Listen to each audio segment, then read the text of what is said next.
여러분 안녕하십니까. 어제는 내가 정선에 있는 아리랑 박물관을 갔다 왔습니다. 그래서 그 아리랑 박물관에서 구입해온 머그컵입니다. 기념품으로 구입해서 가지고 왔는데요. 여기는 악보가 그려져 있고 이 안에는 또 아리랑 박물관으로 이렇게 되어 있습니다. 그래서 어제 아리랑 박물관에 가서 이 머그컵을 기념품으로 구입해 가지고 왔습니다. 아리랑이라는 것은 말이죠. 특별한 뜻이 있는 것이 아닙니다. 그냥 노래 후렴식으로 그냥 아리랑을 붙인 거거든요. 제목도 아리랑이란 제목이 붙고 가사도 이 아리랑이라는 후렴식으로 많이 붙었습니다. 근데 이 아리랑이라는 것이 굉장히 많습니다. 많은 여러 가지 형태의 아리랑들이 참 많다 이거죠. 그래서 이 클래식 용어로 말을 한다면, 서양 클래식 용어로 말을 한다면 하나의 아리랑도 변주곡이라고 볼 수가 있습니다. 수많은 변주 형태의 아리랑들이 많이 생겼다고 하죠. 그래서 정선에는 정선 아리랑이 유명합니다.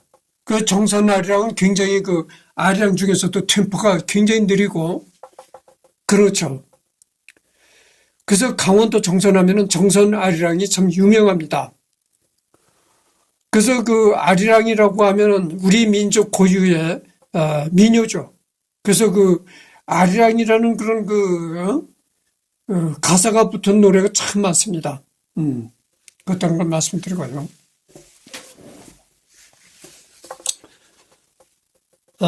이번에는 마이크로소프트, 미국의 마이크로소프트에 관해서, 마이크로소프트 회장이었던 빌 게이츠에 관해서 하도록 하겠습니다. 여러분, 지금은 일론 머스크가 세계 최고의 부자잖아요. 근데 일론 머스크가 등장하기 전에는 이 빌 게이츠가 세계 최고의 부자였습니다. 근데 일론 머스크가 등장하고 나서 1위 자리를 일론 머스크한테 이제 내준 거죠. 그러나 빌 게이츠는 아직도 여전히 상당한 부자인 것으로 내가 알고 있습니다. 그리고 빌 게이츠라고 하면은 뭐가 또 그러냐면은 여러분들 PC라고 하잖아요. PC가 뭡니까? 개인용 컴퓨터를 PC라고 하거든요. 그런데 이 개인용 컴퓨터의 운영체제 프로그램이 윈도우잖아요. 윈도우를 처음으로 만든 사람이 빌 게이츠다 그죠. 그래서 윈도우 프로그램을 만드는 회사가 마이크로소프트라는 회사인데 마이크로소프트에 이 사람이 마이크로소프트라는 회사를 이 빌 게이츠가 창업을 했다고 하죠. 그래서 여러분들 개인용 컴퓨터 PC라고 하잖아요. 개인용 컴퓨터는 90% 이상이 다 이 윈도우를 운영체제로 사용하고 있습니다. 그러나 개인용 컴퓨터가 아니고 서버라든지 이런 서버라든가 이런 대형 컴퓨터는 리눅스라는 또 그런 운영체제를 사용하고 있는 서버가 있습니다. 그러나 서버도 역시 리눅스를 운영하는 서버는 적고 서버도 대부분은 이 윈도우를 사용하고 있다고 하죠. 윈도우 프로그램도 PC용 프로그램이 있고 서버용 프로그램이 있거든요. 그렇고 그러니까 서버도 한 70%가 다 윈도우를 사용하고 있고 방금 전에도 내가 얘기했지만 PC 개인용 컴퓨터는 거의 90% 이상 거의 100% 가까이 윈도우를 운영하고 있다고 하죠. 윈도우를 운영체제로 갖고 있다 이런 얘기입니다. 그러니까 쉽게 말해서 빌 게이츠는 전 세계의 개인용 컴퓨터와 개인용 컴퓨터를 완전히 꽉 잡았던 사람이고 서버도 한 60, 70%를 꽉 잡고 있다. 그러니까 어떻게 되겠습니까? 그러니까 빌 게이츠가 세계 갑부가 될 수밖에 없었던 거죠. 그래서 빌 게이츠는 컴퓨터 운영 프로그램인 그러니까 컴퓨터를 돌릴 수 있는, 컴퓨터를 작동시킬 수 있는 그런 프로그램 윈도우를 만들어가지고 정말 대박을 터뜨렸던 그런 인물입니다. 그래서 이거를 읽어보도록 하죠. 시애틀 대성의 독일계 미국인 기업인으로 마이크로소프트 창업주이다. 그러니까 이 빌 게이츠는 미국인 피를 가지고 있는 사람이 아니고 국적은 미국인이지만 국적은 미국 국적을 가지고 있지만 독일계다 이거죠. 그러니까 독일 혈통을 가지고 있는 사람이다 이런 얘기입니다. 은퇴 이후에는 투자자 겸 자선사업가로 활동하고 있다. 1995년부터 전 세계 부호 수익권에 빠지지 않고 이름을 올린 억만장자의 대명사로서 1995년 여러분들 1995년에는 말이죠. 윈도우 95를 마이크로소프트에서 출시했던 것입니다. 그래서 1995년에 윈도우 95를 출시함으로써 빌 게이츠가 세계적인 최고의 부자가 됐던 것입니다. 그러면 윈도우 95가 나오기 전엔 어떤 프로그램이 있었느냐? 윈도우 3.1이라고 있습니다. 윈도우 3.1이 있었고 그 윈도우 3.1이 나오기 전엔 또 어떤 것이 있었냐면은 도스라는 프로그램이 있었어요. 도스. 그래서 여러분들 도스를 사용하던 시대는 컴퓨터를 다루기가 굉장히 어려웠습니다. 그러니까 일일이 컴퓨터 명령어를 입력을 해요. 이 키보드로 입력을 해야 컴퓨터를 작동시킬 수가 있었습니다. 근데 컴퓨터 명령어를 기억하는 것도 어렵고 복잡하죠. 여러 가지로. 그래서 이제 도스라는 프로그램이 있을 당시에는 아무나 컴퓨터를 못 가지고 그랬습니다. 정말 컴퓨터 전문가라고 하는 사람만이 컴퓨터를 사용할 수 있었다고 하죠. 그러니까 그 도스 프로그램을 사용할 때는 대중화가 못 됐던 것입니다. 아무 사람이나 컴퓨터를 사용하는 그런 시대가 아니었어요. 그리고 나서 이 도스라는 프로그램이 사용되고 나서 그래서 도스라는 프로그램은 아무나 컴퓨터를 가지고 다룰 수 없는 시대였다. 그리고 나서 도스 다음에 나온 것이 윈도우 3.1입니다. 근데 윈도우 3.1은 도스보다는 약간 좀 쉬워졌어요. 그러니까 도스보다는 약간 쉬워져서 약간 대중화가 됐다고는 하지만 그래도 컴퓨터라는 것은 일반 대중은 가까이 할 수 없는 기계였고 전문가들만이 컴퓨터를 사용할 수 있었다. 그런데 윈도우 3.1이 지나고서 어떤 게 나왔냐? 윈도우 95가 나왔습니다.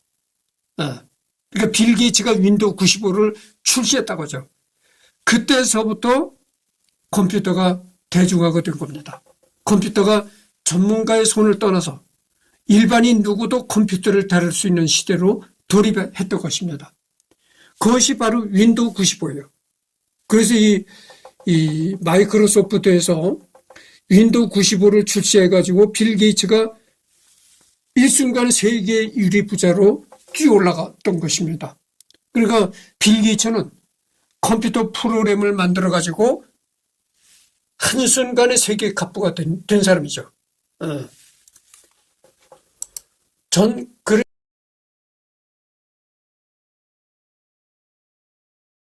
또 역사에서 윈도우 95라는 건 상당히 중요해요.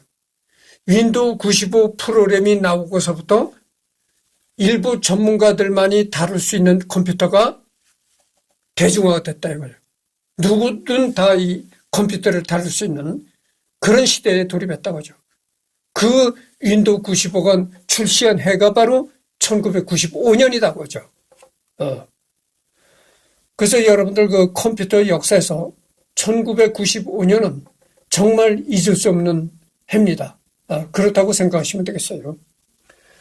전 세계 부순위권에 빠지지 않고 이름을 올린 억만장자의 대명사로서 현재는 1위 자리에서는 내려왔지만 여전히 사람들이 부자하면 가장 먼저 빌 게이츠를 떠올리고 심지어 빌 게이츠의 이름을 부자의 비유로 쓸 정도로 부호의 상징과 같은 인물이다.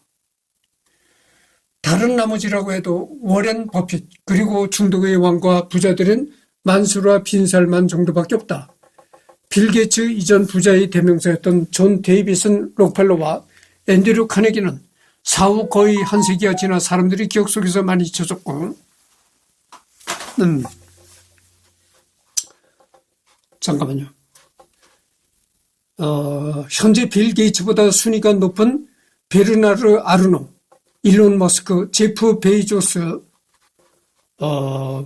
레리 앨리슨 등도 최근 10여 년 사이에 순위가 급속도로 성장한 케이스라서 20년 넘게 부자 1위를 유지했던 빌 게이츠가 그 임팩트는 가장 큰 것이다. 심지어 최근으로 시간을 좁히더라도 빌 게이츠는 2019년에 잠시 제프 베이조스를 제치고 다시 1위를 탈환한 적도 있었다.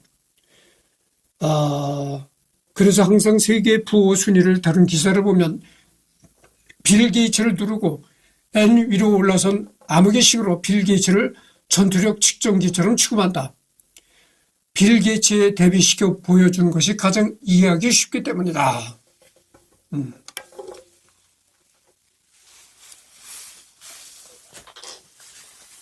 그래서 부자를 말할 때 이 사람이 빌 게이츠보다 더 부자다. 뭐 이런 식으로 항시 부자를 말할 때는 빌 게이츠와의 견줘서 이렇게 말하는 그런 풍조가 생겼다 이 말입니다. 그러니까 그 빌 게이츠라는 사람은 부의 상징이었다 이런 얘기가 되겠어요. 그래서 여러분들 여기 나오는 록펠러는 무슨 재벌입니까?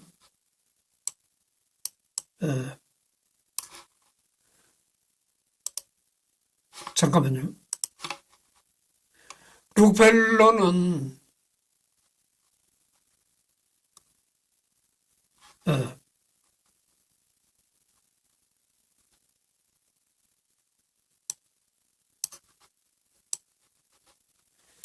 록펠러와 앤드류 카네기가 나오는데 록펠러는 석유 재벌입니다.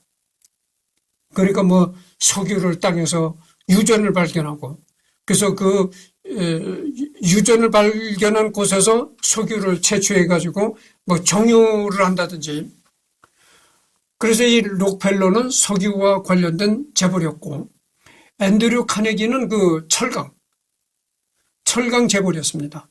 그러니까 여러분들 보십시오. 록펠러와 앤드류 카네기는 부자였는데 뭘 부자였었냐. 요즘 말로 말을 한다면 아날로그 식의 부자였다고 하죠. 아날로그 식의 부자였었는데 빌 게이츠는 스마트 그다음에 디지털의 부자였다. 디지털 시대의 부자였다 이런 얘기입니다.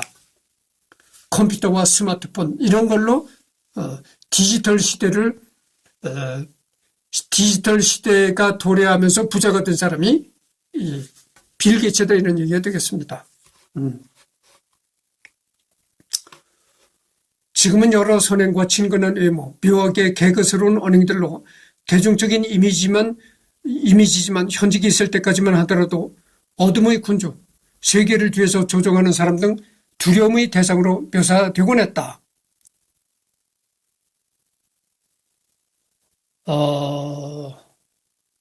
실제 그가 CEO로 있던 시절 휴렛 패커드, 델 등의 PC 제조사들을 압박해서 인터넷 익스플로러를 끼워 팔기도 했으며 그 결과 경쟁사였던 넷스케이프가 급격히 몰락함으로 인해 마이크로소프트가 반독점적 위반 혐의로 재판에 넘겨진 적이 있다.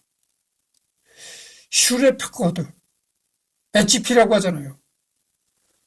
여러분들 그 슈렛 패커드는 아직도 그 건재합니다. 여러분들 그 프린터기 있잖아요. 프린터기 보면은 뭐 레이저 프린터기도 만들어내고 그 잉크젯 왔다 갔다 오락가락 하면서 그 프린터를 하는 그런 잉크젯 프린터도 이 슈렛 패커드에서 만들어냅니다. 그래서 그 슈렛 패커드는 아직도 건재하고 있는 기업이고 여기서 중요한 게 뭐냐면은 그 웹브라우저라고 있어요.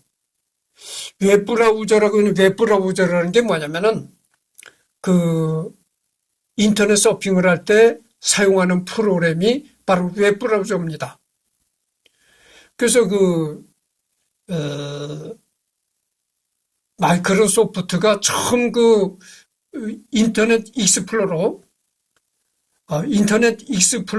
처음 출시할 때에 마이크로소프트와 최강 그 경쟁을 벌였던 그 웹브라우저가 있었는데 그게 어떤 것이었었냐면은 넷스케이프라는 웹브라우저가 그 인터넷 익스플로러와 아주 굉장한 경쟁을 벌였습니다.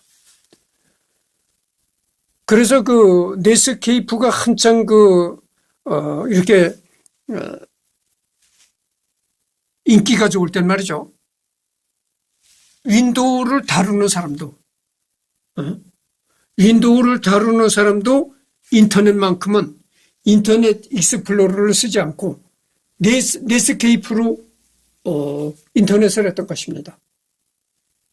그런데 나중에 마이크로소프트가 넷스케이프를 꺾어 누르기 위해서 어떤 전략을 썼느냐.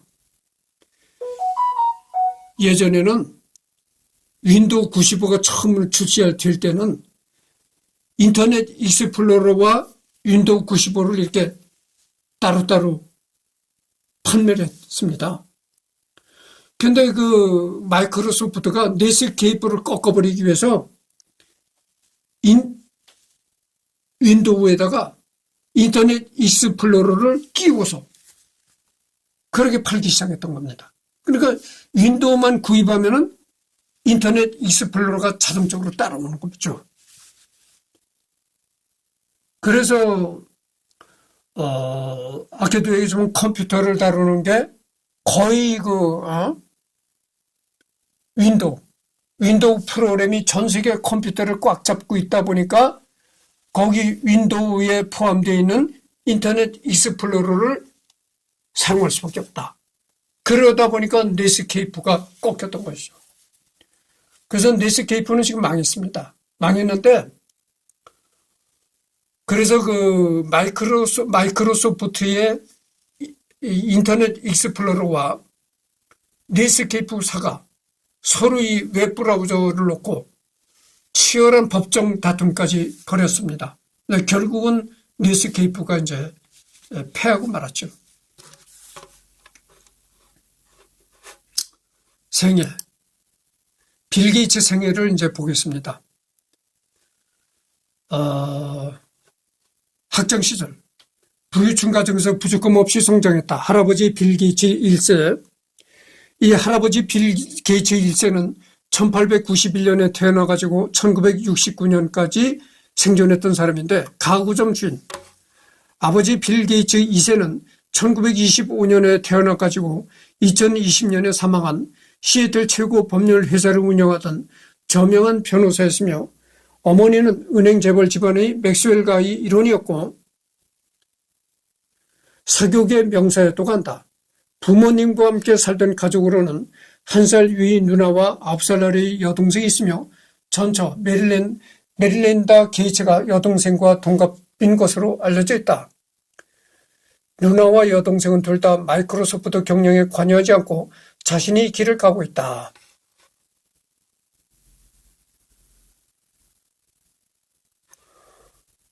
은행 재벌 집안인 맥스웰이라고 했는데 여러분 그 맥스웰이라는 게 컴퓨터 아니죠 커피 브랜드에 든 맥스웰 커피라는 게 있잖아요. 우리나라 어디 동서식품인가 어디서 출시되는 커피 중에 맥스웰이라는 게 있는 걸로 내가 알고 있어요. 엄청난 독서광이었다고 한다. 이 빌 게이츠가 엄청난 책을 독파하는 그런 사람이었다는 겁니다.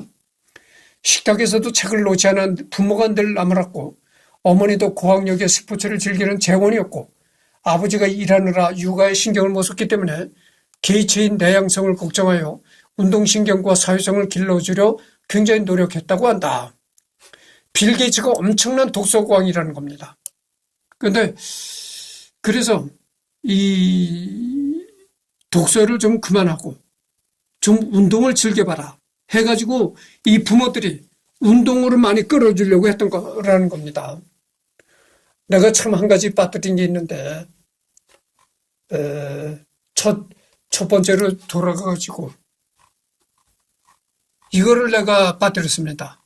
왜냐면은 이거를 내가 첫머리에 소개해야 되는데 이게 빌 게이츠의 이제 모습입니다.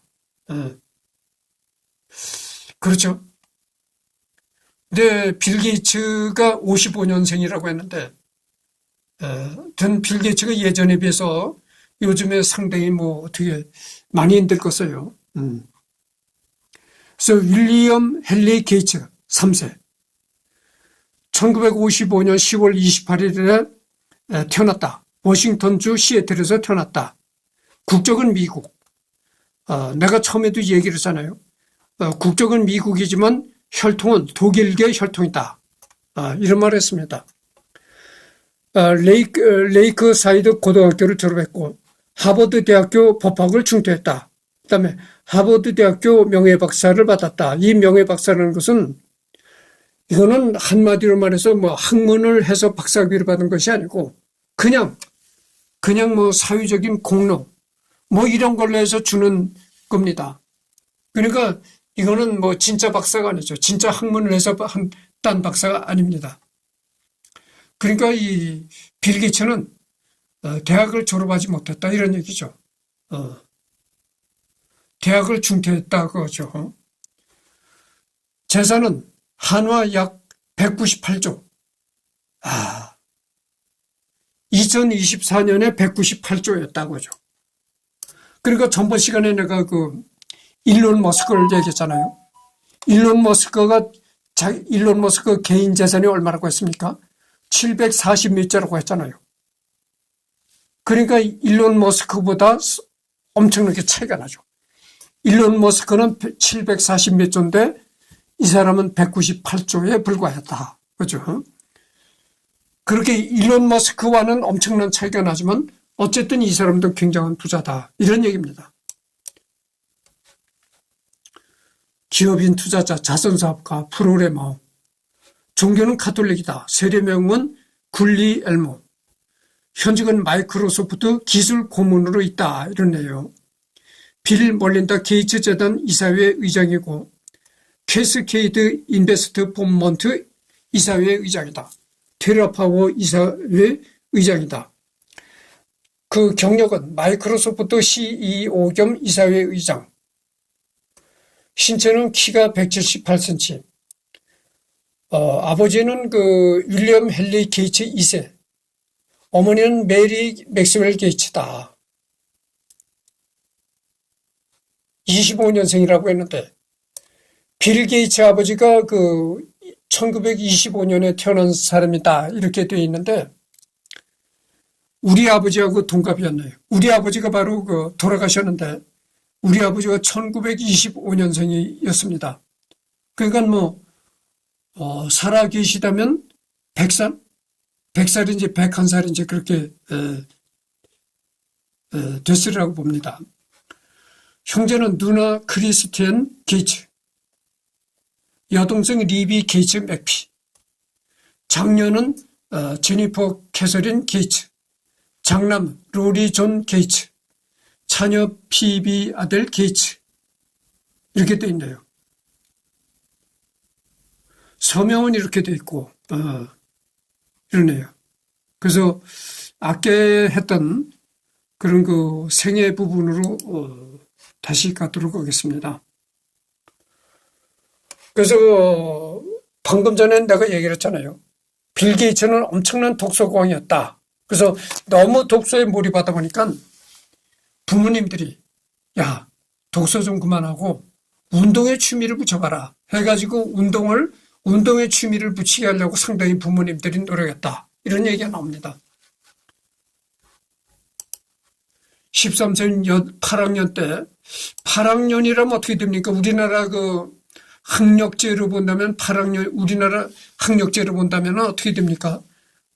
초등학교 6년 6, 7, 8 그러니까 우리나라로 말하면 중학교 2학년이 되네요. 중학교 2학년 때 처음 컴퓨터를 접하며 흥미를 갖기 시작했고 시분할 컴퓨터를 만지며 프로그래밍에 몰두한다. 중학교 2학년 때부터 컴퓨터에 굉장한 취미를 갖기 시작했는데 이때부터 컴퓨터 프로그램을 만드는 그런 일에 굉장한 취미를 가졌다 이겁니다. 이때부터 컴퓨터의 두각을 나타내며 폴 앨런과 비즈니스 파트너가 되어 기업과 학교의 업무를 돕는 벤처기업을 설립하여 수익을 올린다. 언젠가는 폴 앨런과 함께 학교 단말기에 연결되어 있던 중앙 컴퓨터를 해킹하여 학교가 지고 있던 빚을 회계장부서에 지워버리는 어처구니없는 짓을 저지르고 했다고. 당연히 이에 단단히 화가 난 학교장에 의해 쫓겨나고 부모에게도 컴퓨터 따위 그만하고 법률 공부를 하라는 말을 듣기도 했다고 한다. 이때부터 컴퓨터에 상당한 재능을 보였었네요.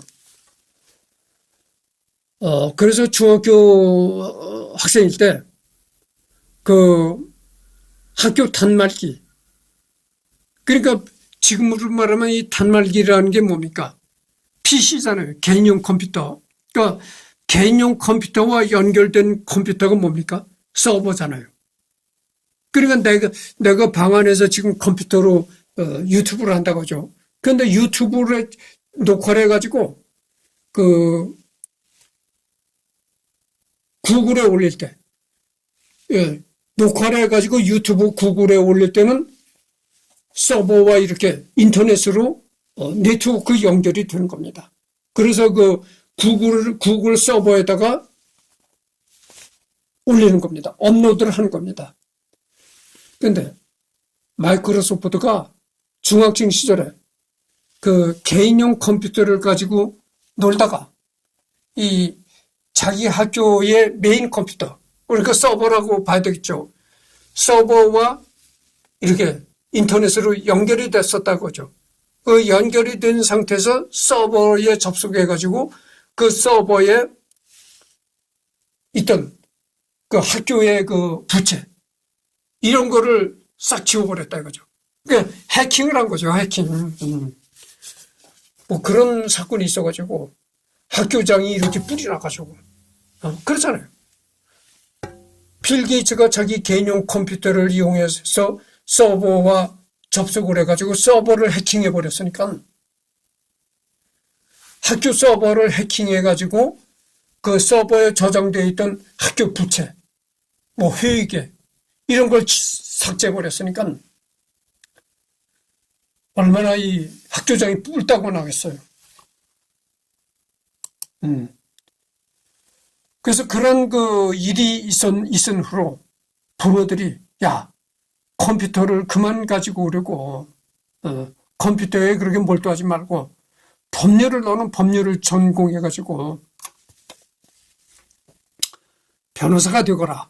이렇게 부모들이 아주 강력히 법률 공부를 권유했다는 거죠. 그래서 많은 사람들이 빌 게이츠를 그저 수완 좋은 사업가로만 알고 있지만 사실 빌 게이츠 자체가 컴퓨터 과학과 프로그래밍의 천재다. 이게 빌 게이츠가 공개한 하버드 대학교 1학년 당시 이력서인데 고등학교 재학 중 상당한 경력을 쌓았다.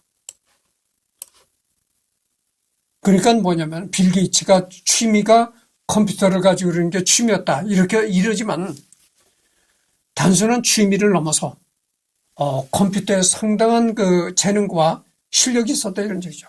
수완이 있었다 이런 얘기입니다. 그래서 일단 대학도 하버드로는 굉장히 미국의 굉장히 명문 대학을 들어갔지만 어쨌든 학교를 중퇴했다. 학교를 때려치고 나와서 컴퓨터 만드는 일에만 열중했다. 그러니까 대학을 다니다 보니까 뭐 공부가 따분했는지 그런 사람 있어요. 공부는 잘하지만 공부를 못하는 사람은 뭐 공부를 싫어한다는 것은 너무나 당연하겠지만 아니 공부를 잘하는 사람도 공부를 싫어하는 사람들이 있어요. 그래서 여러분들 서울대를 졸업했다고 하면 다 공부 잘할 것으로 생각하잖아요. 그렇진 않아요. 서울대 졸업한 사람도요. 공부를 싫어하는 사람들이 있다니까. 따분해하고. 그래서 이 하버드는 중퇴지만 기간 내에는 인공지능 연구실에서 조교로 일하며 이 시기에 알고리즘 논문을 하나 쓴 것이 1979년 이산 수학 학술지에 실렸다. 내용은 팬케이크 소팅이라는 문제에 대한 알고리즘을 제시한 것으로 더 좋은 알고리즘은 30년 뒤에 나왔고 그나마도 2% 빠른 것이 고작이다.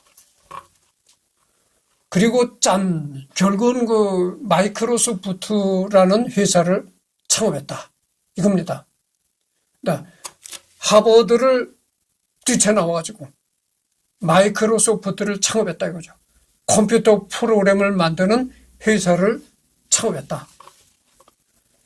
빌 게이츠는 하버드 재학 시절 하니웰이라는 소프트웨어 회사에서 친구인 폴 앨런과 함께 여름 인턴으로 잠시 근무한 적이 있었는데 이때 경험을 바탕으로 소프트웨어 회사 설립을 꾸게 되고 마침내 1975년 4월 4일 폴 앨런과 함께 마이크로소프트를 창업한다. 이때 빌 게이츠는 창업을 위해서 결국 하버드 대학교를 중퇴했다. 사람들은 그가 창업을 위해 패기 있게 자퇴한 것을 하지만 사실 그는 당시 사업이 결국에 안 풀리면 학교로 돌아올 생각으로 휴학을 했다고 한다. 그러니까 1975년에 그 마이크로소프트를 창업을 했으니까 어떻게 됩니까? 윈도우 95가 1995년에 나왔다고 하잖아요. 그래가지고 윈도우 95가 됐다고 하잖아요. 그러니까 이 빌 게이츠가 마이크로소프트를 창업하고 나서 20년 후에 윈도우 95를 출시한 것입니다. 그래서 창업을 하기 위해서 자퇴한 것이 아니고 마이크로소프트를 창업했을 당시에도 퇴학한 것이 아니고 휴학을 했다고 합니다. 만약에 사업이 잘 안 되면은 다시 학교를 복귀하려고. 근데 결국은 이 사업이 나날이 번창 일로를 달리니까 결국 이제 퇴학을 하게 된 것이죠. 초기 마이크로소프트는 알테어형 베이직 인터프리터로 이름을 날리기 시작한다. 당시 빌 게이츠는 코드 압축의 황제라고 불릴 만큼 뛰어난 실력을 보여주었다. 다만 주요한 모듈은 폴 앨런이 작성했다.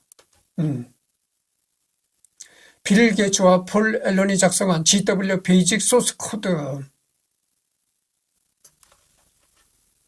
근데 이 베이직 인터프리터라는 건데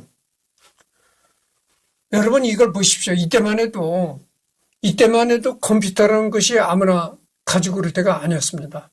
그러니까 이때만 해도 그 컴퓨터 프로그램이 어려웠다고 하죠. 근데 방금 전에도 내가 얘기를 했지만 컴퓨터가 대중화가 된 것이 윈도우 95가 출시되고서부터입니다. 윈도우 95는 말이죠. 그림과 툴로 돌아가게 됐어요. 그러니까 마우스로 그림을 딱 이렇게 클릭을 하면 프로그램이 진행이 되고 넘어가고 이렇게 됐단 말이죠. 그러나 윈도우 95가 나오기 전에는 그렇지 않았어요. 전부 일일이 명령어를 키보드로 두들겨야 된다고 하죠. 근데 그 명령어라는 것이 컴퓨터 명령어라는 것이 전부 영문으로 되어 있다고 합니다. 그래서 영어권 국가에서는 그나마 좀 컴퓨터 다루기가 쉬웠겠지만 그런 영어권 국가가 아닌 한국과 같은 데서는 영문으로 명령어를 전부 입력을 해야 되니까 더 컴퓨터를 배우기 어려웠다. 그런 얘기입니다. 근데 그 윈도우 95라는 거는 이렇게 영문으로 명령어를 입력을 한 것이 아니고 그냥 마우스로 그림을 딸깍 클릭을 하면은 진행이 되는 거예요. 프로그램이. 다음 프로그램으로 넘어가고 다음 페이지로 넘어가고 이렇게 되는 겁니다. 그림으로 돌아가게 된 프로그램이 윈도우 95였다. 그때서부터 컴퓨터가 일반인들도 사용하는 그런 시대로 돌입했다고 합니다. 몇 년 뒤 IBM사에서 처음으로 PC를 출시할 때 마이크로소프트는 IBM에 PC용 운영체제를 공급하기로 계약한다. 이후 마이크로소프트는 시애틀 컴퓨터의 QDOS의 판권과 소스코드 그리고 QDOS의 원작자이자 개발자 팀 패터슨을 영입해서 이름도 MS-DOS로 바뀐 뒤 팔아서 뛰어들어버렸다. 내가 얘기를 했잖아요. 도스. 그 윈도우 3.1이 나오기 전에 있었던 프로그램이 도스입니다. 근데 그 도스도 빌 게이츠, 마이크로소프트 빌 게이츠가 만들어냈다는 거예요. 근데 이 도스가 상당히 좀 방금 전에도 내가 얘기했지만 전부 그 명령어를 영문으로 입력을 했었어야 됩니다. 그래야 컴퓨터가 돌아갔어요. 그래서 이 도스 시대에는 컴퓨터를 아무나 다룰 수가 있는 그런 시대가 아니었습니다. 그가 IBM과 맺은 계약은 컴퓨터 역사상 가장 큰 영향을 끼친 계약이라고 불린다. 결국 IBM은 마이크로소프트에게 돈만 퍼준 꼴이 되고 만다. IBM과의 IBM PC 운영체제 계약은 매우 운이 따랐는데 IBM에서 최초로 계약을 하려 한 곳은 마이크로소프트였지만 당시 마이크로소프트는 자체 운영체제가 없었다.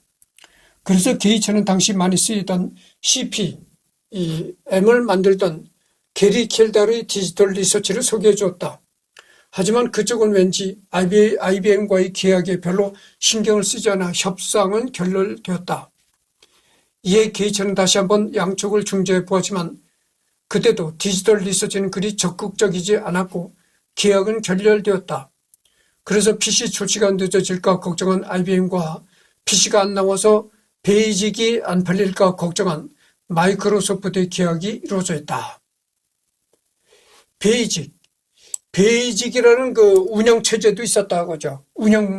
컴퓨터를 돌리는 프로그램이 그때는 베이직이라는 프로그램도 있었다 이런 얘기입니다.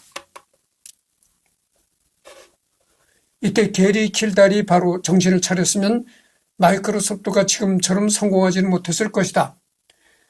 MS-DOS를 살펴본 킬달은 MS-DOS가 자사의 CP/M86과 유형이나 기술적으로는 매우 비슷하다는 것을 알고 IBM을 위협하여 자사의 운영체제도 공식 운영체제로 만들었다.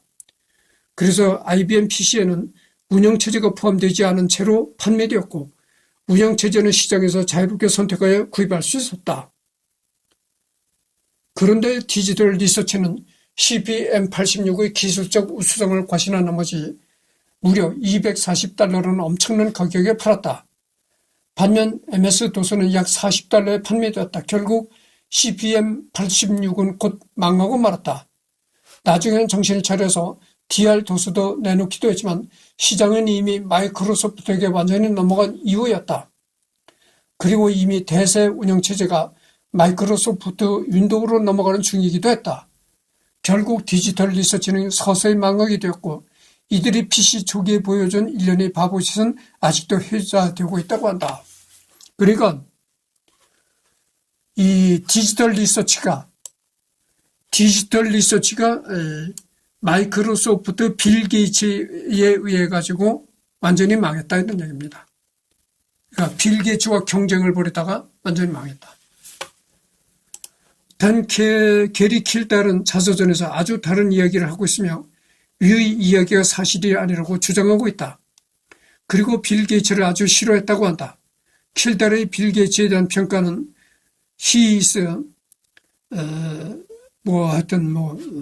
그는 분열을 일으키며 사람들을 자기 뜻대로 조종하고 교활하게 이득을 취했다. 그는 나와 업계로부터 많은 것을 뺏었다. 그러니까 이렇게 빌 게이츠를 비난했다는 거죠. 킬달이라는 사람이 빌 게이츠 때문에 망했던 킬달이 빌 게이츠를 이렇게 비난했다고 합니다. 아주 사람이 교활하고 사람들을 자기 뜻대로 조종해야 원이 풀리는 사람이다. 뭐 이런 식으로. 그래서 1985년 윈도우 1.0이 또 나왔었댔네요.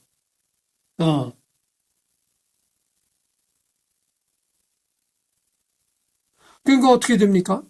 이 빌 게이츠가 이게 젊었을 때 모습인데 1985년이니까 어떻게 됩니까?